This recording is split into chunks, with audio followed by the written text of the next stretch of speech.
In this video, I'm going to show you how to create 16 by 9 and other vertical size image using Nano Banana inside your N8n workflow. The problem a lot of people are facing is that the Nano Banana image generator can only generate square image unless you specify the aspect ratio by providing an actual reference 16 by 9 wide pixel image. Basically, you can do the same thing inside N8n. So right here inside our N8n workflow, we have our image generator, and we also have a set node. The set node is our aspect ratio static image. I will have another video made showing you how to set this up, but basically we are downloading this image, this blank 16 by 9 pixel image, and basically, we're going to feed this information to the image generator.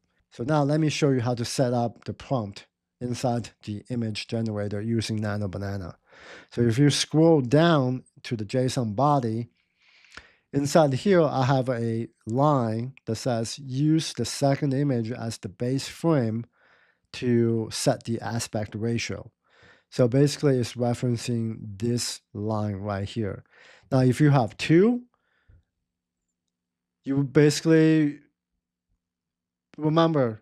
So remember, Nano Banana will reference the last image to set the aspect ratio.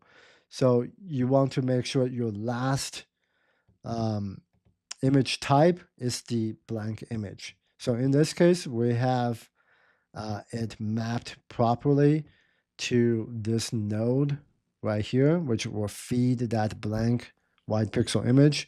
So now when we generate the image will be a wide size image. Okay, see, Nano Banana has created all those images based on the aspect ratio that we have set. Now, if you find this tutorial helpful, be sure to like the video and subscribe to the channel. If you have any questions, just leave that in the comment.